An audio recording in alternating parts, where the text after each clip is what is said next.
यही मेरा सही समय है और सही काम है और सही तरीका तो आदमी मेरे को बताएगा ही बताएगा और हम काम करेंगे, कामयाबी ले लेंगे। मैं कहा बाबूजी आज मैं करूंगा ज्वाइन, चाहे जहां से मर्जी। अपने गांव वाले के पास गया और मैं कहा भैया देख घर में बहुत बड़ी इमरजेंसी हो गया, 1500 रुपया है तो दे दे। एक आदमी ने 500 रुपया दिया, एक आदमी ने 300 दिया, एक आदमी ने 700 दिया। 500 और 300 रुपया ऐसे उधार मिल गया। 700 रुपया मुझे 10 रुपए सैकड़ा ब्याज पर मिला और वो रुपया ले जाके मैंने देके और किट खरीदा, ज्वाइन किया। दिन भर मैंने दिहाड़ी करता था और जब मेरे को इसका सिस्टम के बारे में बताए, एक तरफ लगाए सरदार जी को, एक तरफ लगाए मकान मालिक को। हेलो, बड़ा खुश हो गया। और उसके बाद शाम के टाइम लेके कंधे पर बैग टांग के, ना मेरे पास साइकिल था ना मेरे पास मोबाइल था। बिना साइकिल और मोबाइल को काम कैसे होगा? हो सकता है, लेकिन मैंने बिना साइकिल बिना मोबाइल का था तो मैंने कहा ऑटो चलाना छोड़ो, क्योंकि इसमें अगर काम करने से कामयाबी मिलती है तो ऑटो चलाना छोड़ो। और पहले दिन ऑटो चलाना छोड़ दिया। और दिहाड़ी इसलिए नहीं छोड़ा क्योंकि बच्चों को रोटी देना था, इसलिए दिहाड़ी करते थे और शाम को 5 बजे छुट्टी करते थे। और शाम के टाइम घूम घूम के जब लोगों को बताने जाते थे तो लोग मेरे को ऐसे करके देखता था।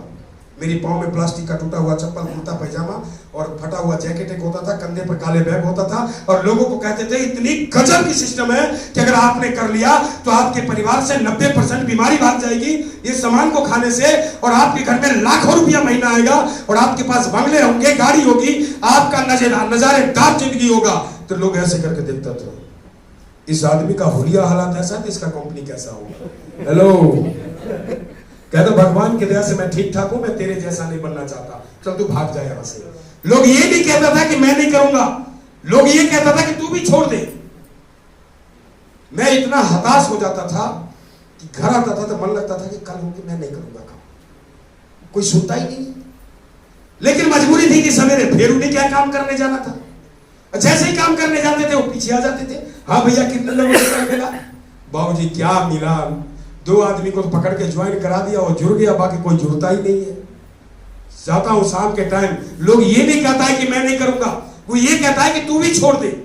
मुझे एक बात बताओ, इतना बढ़िया काम है तो उन्होंने बैठा के दिन भर मेरे को मोटिवेट करता था, गुब्बारा के जैसे फुला देता था और पूरा जोश आ जाता था कि आज तो मैं लोगों को बता दूंगा। पूरे जोश के साथ जाते थे और जब जाते थे फील्ड में तो मेरे को सुई नहीं मारता था, सुआ मार देता था, सारा हवा निकाल देता था। पूरे महीना में तकरीबन मैंने सैकड़ों लोगों से मिला होगा, मात्र 5 लोग आए मेरे साथ। 5 लोग आए, कमीशन मेरा बना उस महीने का 693 रुपया।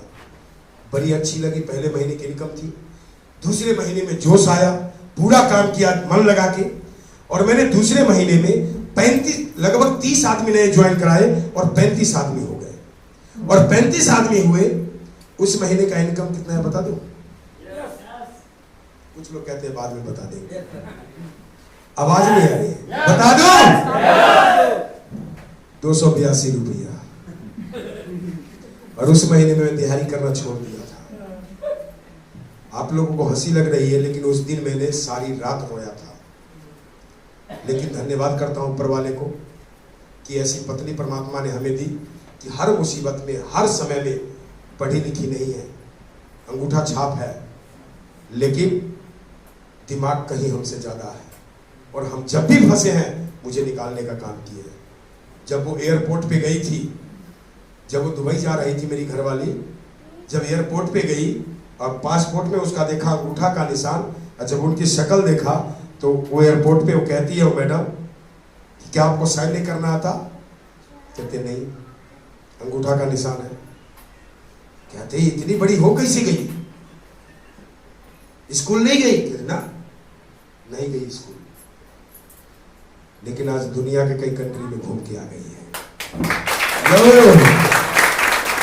वो मेरी पत्नी रात में जब मैं रो रहा था तब मेरे को आंसू पोंछा और कहने लगी कि आपके पास 2 विकल्प है। एक पहला विकल्प है कि आप सिम को छोड़ दो, क्योंकि मैं बोलता था कि ये पागल बनाते हैं नेटवर्किंग वाले, कहते हैं लाखों आएगा, अब लाला जी का पैसा कहां से दूंगा, बच्चे के जो है खाने पीने का पैसा कहां से होगा, स्कूल में तो लगाने रखा था बच्चे को, 7 साल का बेटा हो गया था लेकिन स्कूल में नहीं लगाया था, पैसे ही नहीं था तो लगाते कहां से। तो मेरी घरवाली कही कि देखो एक विकल्प है कि आप छोड़ दो, लेकिन ये कहूंगी कि छोड़ दोगे तो जो 30-35 आदमी लग गया है वो तो नहीं छोड़ेगा, वो करेगा तो काम तो चलेगा।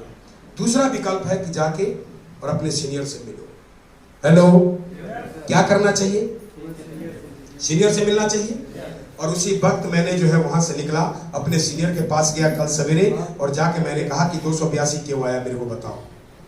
तब उसने मेरे को कहा कि तेरा एक लाइन में ही तो 30 आदमी लगाया, दूसरी लाइन तो कोई लगाया ही नहीं। हेलो, इसका सलेब होता है 5,000, 10,000, 20,000, 40,000, 70,000, 1,15,000, 1,70,000, 2,60,000, 3,50,000 का सलेब होता है।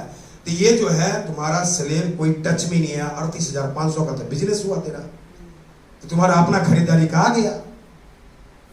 मैंने कहा ये बात पहले क्यों नहीं बताया? जब प्लान बताया तो मेरे को पहले बता देता, ये मेरा नुकसान तो नहीं होता ना।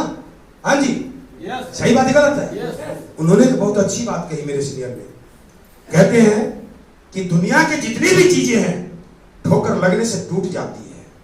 हेलो, दुनिया की जितनी भी चीजें हैं आपके नजरों के सामने ठोकर लगने से टूट जाती है, लेकिन इंसान का एक दिमाग जो ऐसा चीज है जो बिना ठोकर लगे नहीं संवरती है। हेलो, कहते हैं कैलकुलेशन पार्ट सीख, और मेरे को बैठा के कैलकुलेशन पार्ट उन्होंने सिखाया। और जब कैलकुलेशन सिखाए A to Z मेरे को उसी वक्त दिमाग में आ गया। और मैंने कहा कि अब देखो मैं काम करके दिखाऊंगा। कहते काम क्या करके दिखाएगा? खा? कहते हाँ करके दिखाऊंगा मैं काम। अब देखो इस महीने में काम का क्या मैं तरीका से काम करता हूं। उसी महीने में, नवंबर महीने में, एक बार जोरदार तालियां चाहूंगा राकेश शर्मा जी। राकेश शर्मा जी का विजिट था लुधियाना में। कहे कि उनकी मीटिंग है, नव क्लासिक होटल में आ जाना। मैंने कहा चलो ठीक है आ जाऊंगा। लेकिन मीटिंग में जाने के लिए मेरे पास पैसा नहीं था। मेरे घर से 7 किलोमीटर दूर था। घर से मैं पैदल बैग कंधे पर लिया और पैदल चल दिया और गया। मैं मीटिंग हॉल में पहुंचा और मीटिंग हॉल में पहुंचा जब वहां पे, तो गेट पर खड़ा था, 10 रुपए का टिकट काट रहा था। तो जैसे जाने लगे वो कहता है सुनो। मैंने क्या? कहता टिकट कटाओ। मैं कौन सी का? तो मीटिंग का। यार मीटिंग का टिकट? तो हाँ 10 रुपए का टिकट लगेगा तब अंदर जाना होगा। मैंने कहा पैसा तो नहीं है मेरे पास 10 रुपया, अगर होता तो हम ऑटो से जाते। कहते फिर अंदर नहीं। मैं कहा मेरे सीनियर है वहां पर, उसको बुला दो। कहते नहीं मीटिंग के बाद मिलिएगा। वो आदमी पाँव में प्लास्टिक का टूटा हुआ चप्पल, वही कुर्ता पैजामा, देखा कंधे पर बैग, का पता नहीं जो मर्जी वो आरसीएम ज्वाइन कर लेता है, आ जाता है। हेलो, वो आदमी मेरे को तवज्जो नहीं दिया और मेरे को वहां पर एंट्री नहीं करने दिया और अंदर में सीनियर को भी नहीं बुला के लाया। एक कोने में जाके मैं खड़ा हो गया। करीब 10-15 मिनट में खड़ा रहा। इतने में एक बार तालियां चाहूंगा शत्रुघ्न तिवारी जी के लिए। तो आप किसी गोंडा से हैं, लेकिन वो तिवारी जी का अपना शिवा टेक्सटाइल मिल चलता है। पंजाब, हरियाणा, J&K, राजस्थान, और दिल्ली में जितने भी